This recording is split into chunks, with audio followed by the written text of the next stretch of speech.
Selamat datang kembali di CKR bersama saya Oki Bangun. Hari ini kita berhasil, tim CKR berhasil menculik ini salah satu tokoh kita dari Sumut yang berhasil mentas lah kita bilang di tingkat nasional. Hari ini kita ngomongnya agak-agak serius walaupun tidak serius sekali. Oke, langsung saja. Saya sebutkan hari ini narsum kita adalah Bung Sorlin. Selamat pagi Bung Sorlin. Selamat pagi. Okay.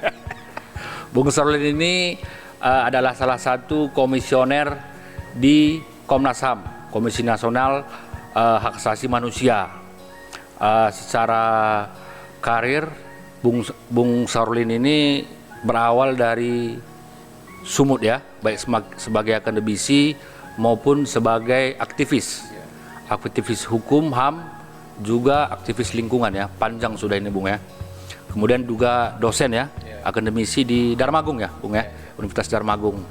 Oke, kita langsung saja, sudah panjang-panjang. Selamat datang, kita ucapkan ini buat Bung Sorlin di CKR. Terima kasih sudah menyediakan waktunya Bung. Terima kasih sudah mengundang. Oke. Kita langsung aja nih, kita langsung gas saja Bung. Siap. Karena pemerintahan ini kan pemerintahan oke gas. Oke. Kita langsung gas saja. Sebenarnya berbicara HAM kita akhir-akhir ini menjadi sangat menarik ya Bung ya. Kenapa? Terlepas lah kita bilang ini menterinya juga populer lah ya dengan segala dinamikanya, sehingga banyak pertanyaan ini Bung di masyarakat. Sebenarnya ini kan kementerian baru, HAM ini kan kementerian baru. Sebenarnya masyarakat bertanya, kementerian HAM ini sebenarnya fungsinya atau perannya di pemerintahan itu bagaimana dengan Komnas HAM? Ini sama atau bagaimana Bung? Oke. Ya, silakan. Terima kasih Bung Oki Bangun. Siap. Saya senang saat ini berada di Sumatera Utara dan menyempatkan diri untuk tapping podcast ini. Siap, terima kasih. Ya, langsung aja. Tentu Komnas HAM berbeda dengan Kementerian Hak Asasi Manusia. Yang pertama, yang paling mendasar adalah Komnas HAM itu adalah lembaga negara independen yang bukan bagian dari cabang kekuasaan eksekutif atau presiden. Sementara Kementerian Hak Asasi Manusia itu berada di bawah presiden, langsung di bawah presiden, dan artinya kami sangat berbeda natur bekerjanya dan berbeda tentu dasar hukumnya. Nah, utamanya saya bisa sampaikan bahwa pendirian Kementerian HAM itu adalah keputusan presiden, ya. Sementara pendirian Komnas HAM itu berdasarkan Undang-Undang Nomor 39 tahun 99, dan ada beberapa undang-undang lain yang mendasari kewenangan Komnas HAM selain Undang-Undang Nomor 39. Bisa sebut setidak-tidaknya ada 5 undang-undang yang menyebut Komnas HAM. Undang-Undang Nomor 39 tahun 99, Undang-Undang Nomor 26 tahun 2000, Undang-Undang tentang konflik sosial, Undang-Undang tentang diskriminasi rasial, dan Undang-Undang tindak pidana kekerasan seksual. Jadi ada 5 undang-undang di pundak Komnas HAM yang secara eksplisit menyebut Komisi Nasional Hak Asasi Manusia. Jadi secara undang-undang kita punya kejelasan perbedaan pekerjaan, dan secara natur bekerjanya juga sangat berbeda. Kita itu lembaga independen, meskipun tetap dalam konteks tata negara Republik Indonesia, dan Kementerian HAM bukan independen. Dia menjalankan atau menjadi pembantu dari presiden dalam konteks Menteri HAM-nya, ya. Saya kira cukup jelas ya. Kalau misalnya ini kan nanti masyarakat banyak bertanya ini, oke lah itu secara penjelasan legasinya. Kalau misalnya kita bicara teknis ini, yang dirasakan masyarakat, misalnya di masyarakat nih fungsinya Kementerian HAM itu yang secara umum bisa dipahami masyarakat luas. Kalau Komnas HAM itu produknya apa yang bisa dipahami masyarakat luas? Ada hal yang tidak bisa dilakukan Kementerian HAM, tapi ada yang bisa dilakukan Kementerian HAM dan bisa dilakukan Komnas HAM. Jadi ada namanya irisan, tapi ada yang sama sekali haram tanda kutip dilakukan oleh Kementerian HAM. Jadi satu hal yang bisa dilakukan bersama-sama adalah dapat kita sebut dalam konteks pemajuan hak asasi manusia, ya, misalnya pendidikan, pelatihan, pengkajian, pemajuan hak asasi manusia dalam hal misalnya mendorong bagaimana hak-hak atas kesehatan, hak-hak atas ekonomi, makanan bergizi gratis misalnya seperti yang sekarang, itu bagian dari hak-hak yang dimana Kementerian HAM bisa menjadi bagian yang mengkoordinasikan, mendorong pemenuhannya. Namun ada satu hal yang secara eksklusif memang diberikan kepada Komnas HAM, yakni menentukan suatu peristiwa sebagai pelanggaran HAM atau tidak. Ini kewenangan Komnas HAM, termasuk pelanggaran HAM yang berat. Satu-satunya lembaga, ya, yang bisa menetapkan suatu peristiwa sebagai pelanggaran HAM yang berat, yang bisa merekomendasikannya adalah Komnas HAM berdasarkan Undang-Undang Nomor 26 Tahun 2000. Itu eksklusif, hanya bisa dilakukan oleh Komnas HAM. Termasuk juga menginvestigasi. Iya. Kalau produknya Kementerian HAM itu dia tidak menginvestigasi, tidak merekomendasi terkait dengan hal-hal HAM dari Republik Saya kira kita. bisa merekomendasi sesuatu juga, bisa merekomendasikan, tetapi menetapkan itu putusannya di Komnas HAM. Ya. Kami bisa merekomendasikan supaya Kementerian HAM menindaklanjuti rekomendasi Komnas HAM. Sementara Kementerian HAM tidak, ya? Tidak bisa menetapkan pelanggaran HAM. Ya, saya rasa suatu peristiwa sebagai pelanggaran HAM.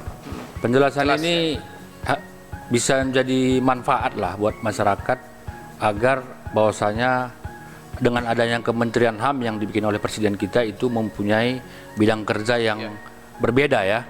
Karena kan banyak juga ini di masyarakat kita, kenapa sih harus dipisahkan ini menjadi kementerian tersendiri? Kalau ini kan. Komnas HAM sejauh ini beberapa bulan ini kita merespon dengan sangat positif, ya, karena lahirnya Kementerian HAM ini memberi nuansa bahwa memang hak asasi manusia itu adalah program yang sangat serius dalam program pemerintahan yang sekarang.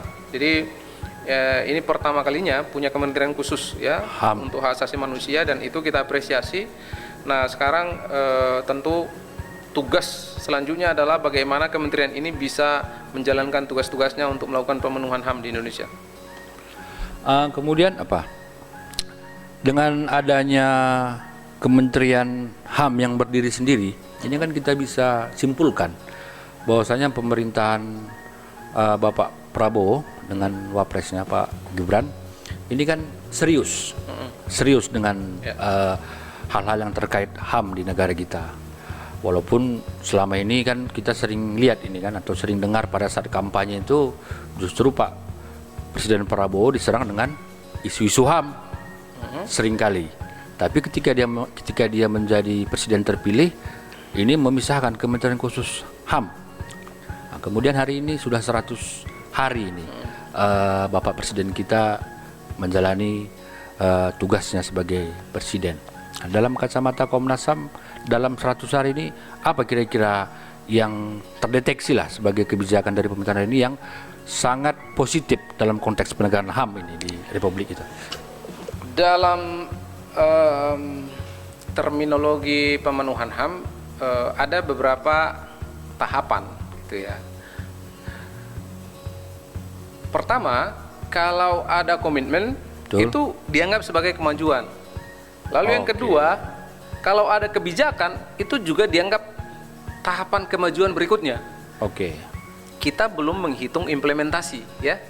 Nah, jadi dalam konteks 100 hari, komitmen yang ada dalam Asta Cita betul. Itu kan komitmen. Lalu komitmen itu diartikulasi menjadi kebijakan. Kebijakan itu apa?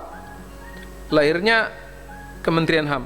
Betul. Nah, dalam dua konteks itu sebenarnya ada kemajuan.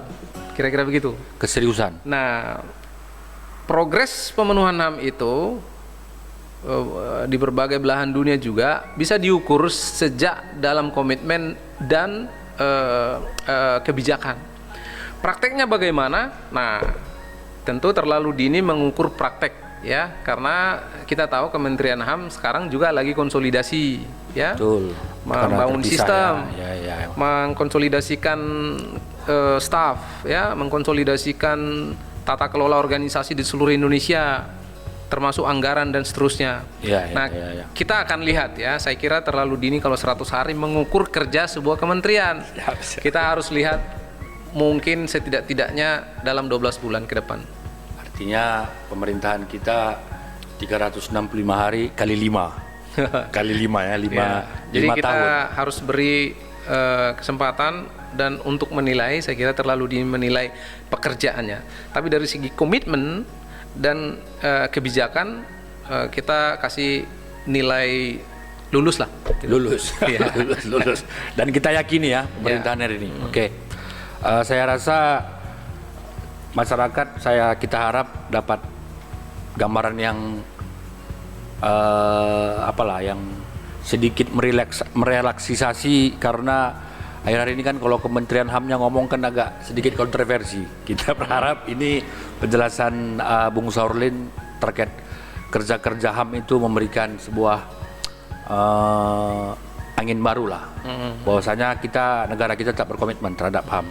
Baru kita baca biodatanya Bung Saurlin ini di Komnas HAM memilih di bagian pengkajian dan penelitian. Ya. Ini kan kalau biasanya kan kalau orang-orang yang backgroundnya aktivis itu kan pasti suka megang toa ya Bung ya, suka megang toa. Ini menyampaikan aspirasi di jalanan, di gedung-gedung perwakilan rakyat.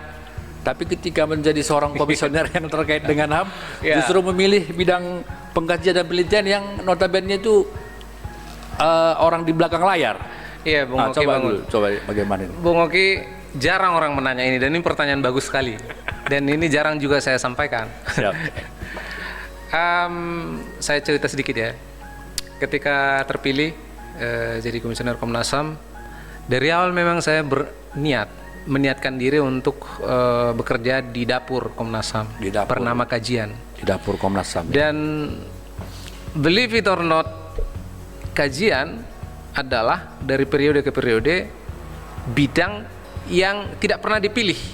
Karena itu biasanya tempat yang bukan dipilih ya. Jadi yang lain semua orang berebut, tapi kajian yang terakhir ini. Jadi orang yang terakhir yang nggak dapat apa-apa akhirnya ke kajian. Gitu. Tapi sisa lah ya, sisa biasanya ini sisa. Saya honestly, secara jujur, saya memilih sejak dari awal. Dan tentu jadinya tidak ada kompetisi dan perdebatan. Biasanya kompetisi di ketua, wakil ketua dan lain. Betul. Penegakan itu sesuatu yang penting. Nah, tetapi kajian, apa itu kajian? Kan begitu. Nah, jadi saya memilih kajian sebenarnya sesungguhnya sangat berdasar pada pertama niat saya untuk memastikan ada basis data. Pengetahuan ketika Komnas mengartikulasi sesuatu. Jadi kebutuhan akan data yang baik, bukti-bukti yang baik ketika artikulasi itu penting sekali. Betul. Jadi itu kesadaran pertama. Yang kedua, sebenarnya Undang-Undang 39 itu menyebut bahwa kajian itu memiliki kewenangan yang lumayan lengkap ya. Jadi kajian itu dalam konteks kewenangan, bidang kajian itu bisa melakukan, selain kajian itu sendiri, bisa menerbitkan hasil kajiannya atau mempublikasikannya, dan bisa mendorong perubahan kebijakan, bisa mendorong atau mengusulkan perubahan undang-undang, mengusulkan undang-undang baru. Betul. Atau juga meminta ratifikasi terhadap kovenan-kovenan internasional yang belum kita ratifikasi. Jadi dia punya, secara undang-undang dia sangat strategis, namun secara praktek dianggap tidak strategis, kira-kira begitu. Betul. Nah, di sini saya bertarung dengan keyakinan saya Saya ini udah 2 tahun lebih, dan saya sekarang sudah menghasilkan saya kira lebih dari 2 tahun terakhir lebih dari 20-30 kajian. Jadi saya 30 sudah kajian. 30-an kajian sudah kami tuntaskan, dan itu terbanyak sebenarnya. Kenapa saya sebut demikian? Karena APBN sebenarnya hanya mensyaratkan kami menghasilkan kajian sekitar 7-8 kajian per tahun. Per tahun. Ini 2 Tapi tahun di malah. era ini bisa saya sampaikan, Bung, kita menghasilkan sekitar 20 kajian per tahun. 20 kajian per tahun. Iya, 20-an lebih. Artinya itu jauh melebihi target yang ditugaskan oleh APBN kepada kami atau Bappenas kepada kami. Dan tentu ini saya tahu ini pekerjaan tim ya, pekerjaan tim, pasukan kita, dan juga seni untuk melibatkan teman-teman lain juga ya, komisioner-komisioner yang lain. Iya. Jadi ketika menuntaskan pekerjaan ini, komisioner yang lain juga kita beri kesempatan untuk menjadi kepala dari pengarah dari penelitian-penelitian yang kita miliki, sehingga bisa lebih produktif pada 2 tahun pertama ini. 2 tahun pertama ya. Ya. Kalau saya nggak salah ini Bung Sarulin komisioner periode 2022 sampai 2027 ya. Memang backgroundnya pendidikannya juga Bung Sarulin HAM ya di Belanda ya. Betul. Di International Institute of Social Studies. Ya. Khusus S2-nya, program magisternya khusus mengambil studi HAM ya. Iya. Jadi dari 20 per tahun. Berarti kajian-kajian HAM kita ini sebenarnya sudah semakin membaik ya. Yang saya lakukan ketika saya masuk Komnas HAM pertama adalah menginventarisir seluruh kajian yang pernah ada. Menginventarisir. Jadi saya kumpulkan seluruh kajian. Komnas HAM ini ya? Kajian Komnas HAM yang sudah ada, dan kemudian melihat apa yang belum ada. Nah, ada suatu periode yang merupakan bagian dari kewenangan kajian, namanya Inquiry Nasional atau Penyelidikan Nasional terkait hutan adat. Hutan adat. Itu salah satu kajian yang sangat penting di Komnas HAM yang selesai sekitar 2014-2015, dan saya kira itu kuat sekali evidence-nya, bukti-buktinya, sehingga mendorong pentingnya pengakuan masyarakat adat dan pengakuan hutan adat di Indonesia yang sekarang sudah mulai dinikmati masyarakat adat. Dan kemudian saya melihat belum pernah ada suatu kajian, ini salah satu kajian yang serius terkait konflik agraria. Terkait konflik agraria. Padahal Komnas HAM setiap tahun menerima aduan konflik agraria yang sangat tinggi dari tahun ke tahun. Saat dari ini ada seluruh Indonesia. Di 3 tahun terakhir saja di atas meja kita ada lebih dari 2.750 aduan konflik agraria. Dan ini saya lihat di awal saya menjabat, sesuatu yang sangat strategis kalau kita memiliki pengkajian yang serius terhadap kasus-kasus ini. Hukum adat. Konflik agraria. Konflik agraria. Nah, konflik agraria ini kemudian kita bongkar ulang yang ada di Komnas HAM. Tentu kita baca juga di luar Komnas HAM, tapi secara khusus kita membaca yang di Komnas HAM. Lalu kita lihat polanya seperti apa saja ini. Polanya seperti apa, perkebunan seperti apa, pertambangan seperti apa, pesisir seperti apa, konflik di ex-HGU seperti apa, dan seterusnya. Nah, ini kemudian kita analisis satu persatu, kita lakukan studi kasus satu persatu, kemudian kita produksi semacam jalan keluarnya, solusinya seperti apa ini diselesaikan oleh kementerian sektoral, dan rekomendasinya apa? Rekomendasi. Ya. Jadi ada 2, saya spill sedikit dari kajian yang salah satu yang menurut saya sangat penting dalam 2 tahun terakhir yang kami hampir tuntaskan ini. Adalah setelah Inquiry Nasional yang 2014, maka ini kajian peta jalan penyelesaian konflik agraria. Peta jalan? Ya, penyelesaian konflik agraria. Peta jalan penyelesaian konflik agraria. Ya, jadi saya menganggap ini kayak 2 sayap ini. 2 sayap. Sayap pertama penyelesaian konflik tenurial di kehutanan, kehutanan. Yang mendorong pengakuan hutan adat itu sayap pertama.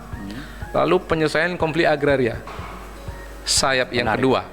Jadi dua sayap ini saya anggap akan ideal kalau didorong Komnas HAM sebagai advokasi, dalam bentuk advokasi pada tahun-tahun yang akan datang.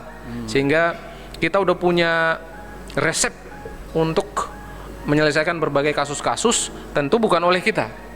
Nanti kita sampaikan kepada kementerian sektoral. Kementerian ATR BPN, Kementerian Kehutanan, PUPR, Kementerian BUMN, ya. PUPR, dan seterusnya. Betul. Kita akan bawa ini, kasih ke mereka, ini hasil kajian kita.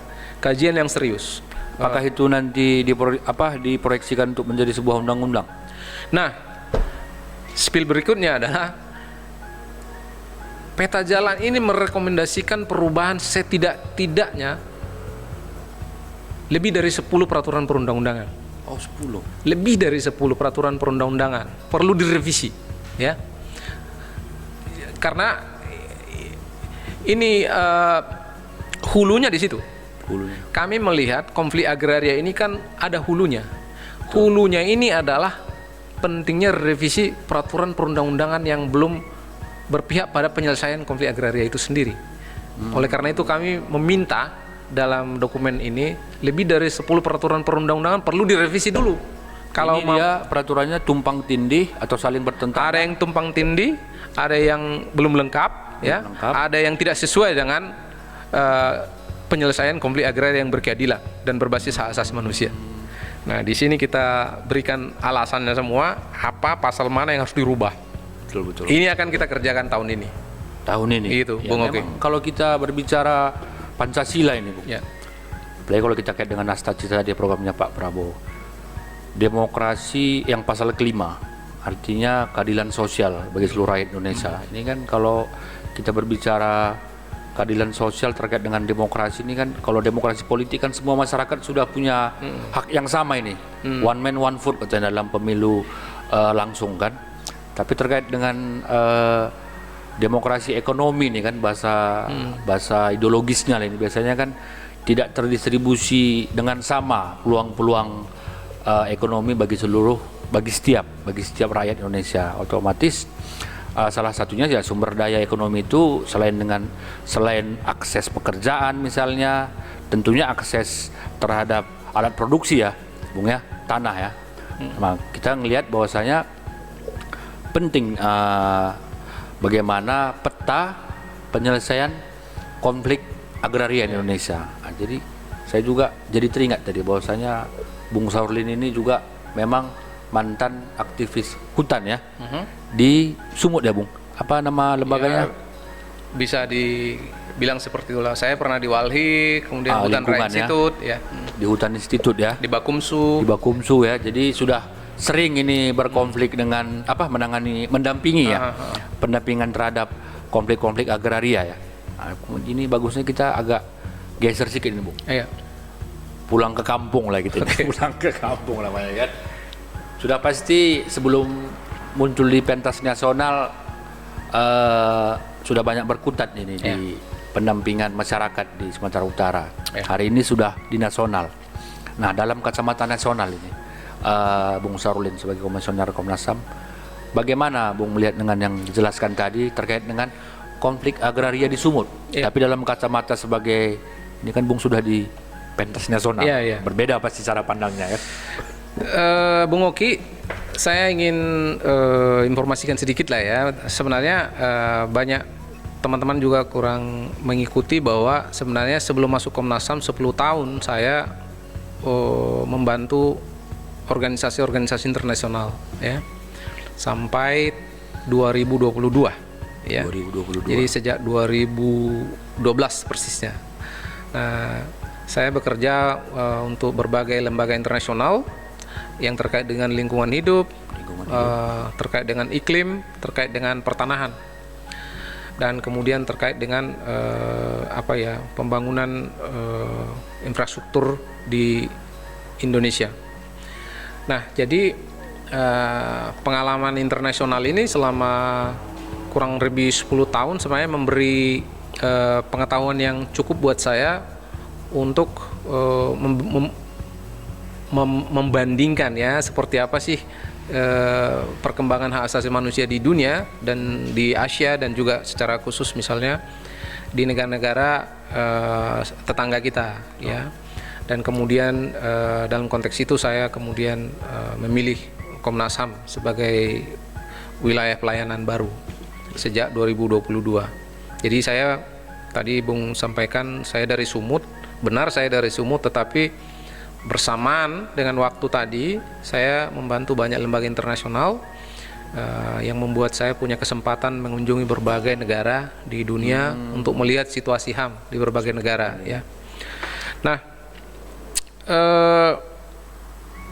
Sumatera Utara itu selalu menempati 3 besar dalam berbagai problem hak asasi manusia, termasuk dan utamanya konflik pertanahan ya di Komnas HAM, di meja aduan Komnas HAM. Kalau Ketua Komnas HAM sebelumnya Pak Taufan menyebut kenapa Sumatera Utara menjadi tempat konflik agraria paling tinggi, jawabannya menarik. Beliau mengatakan karena demokrasi lebih bagus di Sumatera Utara, jadi pengadu banyak gitu. Karena berani gitu ya.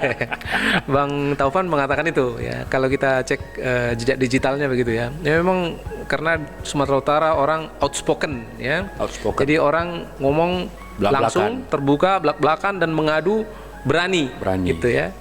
Sehingga banyak aduan. Saya kira itu lelucon lah. Tapi yang benarnya memang secara data memang banyak gitu. Secara kejadian ya. Konflik tanah itu banyak secara data ya. Jadi data konflik tanah di sini kalau secara statistik memang tinggi. Mendekati DKI ya, mendekati Jawa Tengah, DKI, Jawa Barat gitu. Nah, kita selalu di 3 besar atau 4 besar gitu dari tahun ke tahun.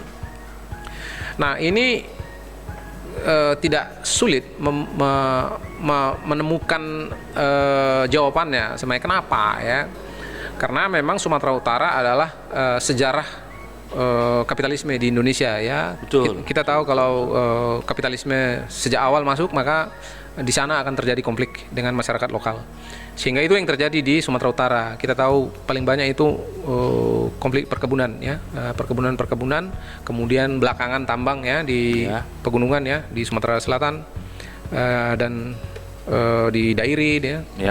Dan kemudian ekstraksi hutan seperti di Toba Pak Lestari, di kawasan Danau Toba Tapsel juga versus Toba Pak Lestari ya.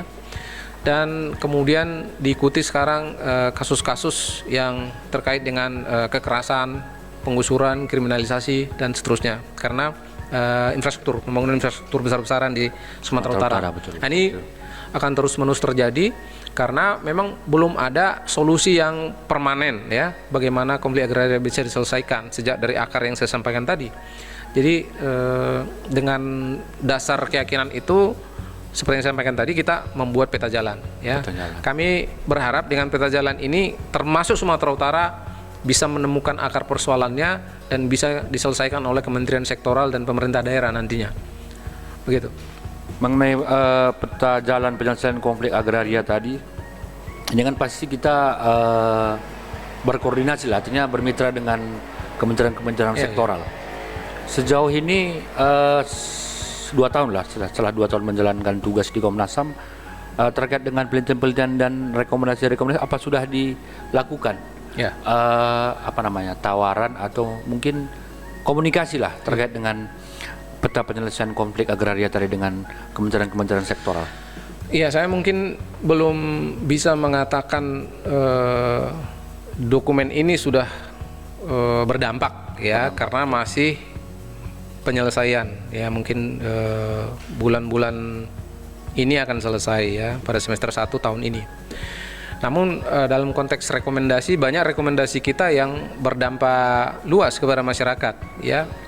Misalnya rekomendasi pengakuan hutan adat ya. Kita tahu ada ratusan hutan adat sudah diakui di Indonesia. Di antaranya itu adalah rekomendasi Komnas HAM pada Kementerian KLHK pada saat itu. Sekarang KLHK dipecah 2 ya.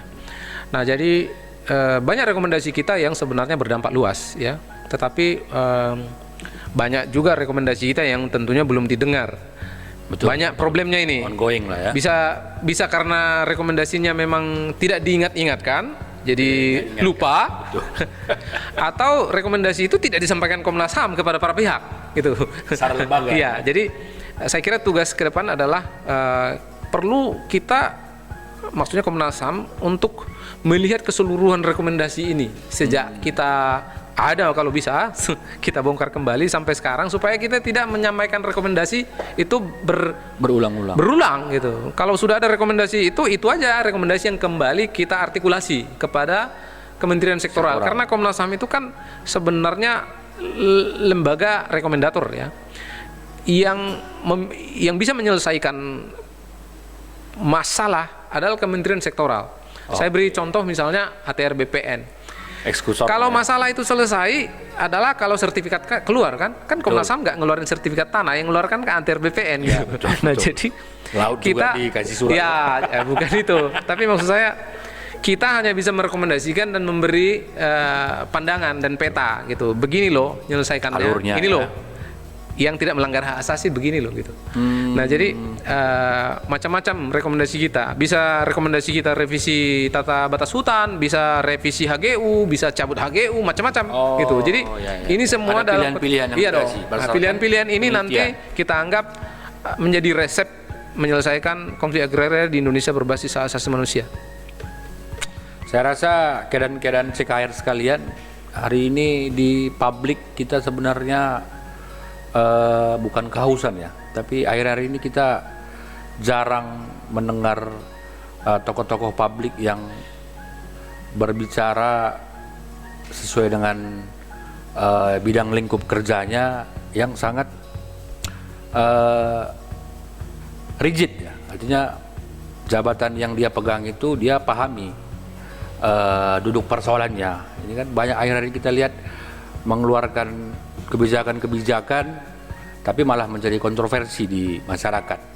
Harapan kita ke depan ruang publik kita terkait dengan HAM ini ada sebuah angin segar lah, atau menciptakan sebuah suasana yang cooling down dengan paparan Bung Saurlin terkait dengan HAM, karena kita tahu juga secara kapasitas sebelum di Komnas HAM, Bung Saurlin sudah melakukan giat-giat yang mendalam terkait dengan pendampingan sekitar masalah hukum, HAM, lingkungan maupun advokasi agraria. Walaupun hari ini kita tahu banyak pemotongan anggaran ya, Bung Saurlin, mungkin juga berdampak ke riset dan penelitian ya. Iya, kalau kita lihat arahan dari Bapak Presiden memang secara khusus kajian memang dikurangi ya. Perjalanan dinas dikurangi, kajian dikurangi, pembelian ATK dikurangi, pertemuan-pertemuan dikurangi. Tetapi secara subjektif di Komnas HAM saya bisa sampaikan kajian kami hampir rampung juga di 2,5 tahun pertama ini. Jadi kami akan banyak melakukan advokasi rekomendasi ya pada setengah periode berikutnya. Jadi tidak masalah gitu. Tapi kita tentu akan terdampak, tetapi saya kira tidak terlalu signifikan. Kita tidak akan menangisi itu juga ya. Kita lihat aja apakah itu akan nanti berdampak perbaikan ya, karena tentu ada hitung-hitungannya sudah ada oleh Presiden. Jadi kita akan bekerja dengan anggaran yang ada. Bung Oki, kita ini tanpa uang juga udah bekerja untuk kemanusiaan. Apalagi dengan uang. Selain dengan uang, dengan jabatan, dengan kewenangan. Jadi betul. Why not? Gitu. Kita udah bisa mengerjakan ini sebelum Komnas HAM juga. Jadi dengan Komnas HAM kita dimudahkan untuk mengerjakan pekerjaan-pekerjaan kemanusiaan. Ya, harapan kita semua kebijakan-kebijakan itu tentu berdasar terhadap riset penelitian yang berbasis data ya.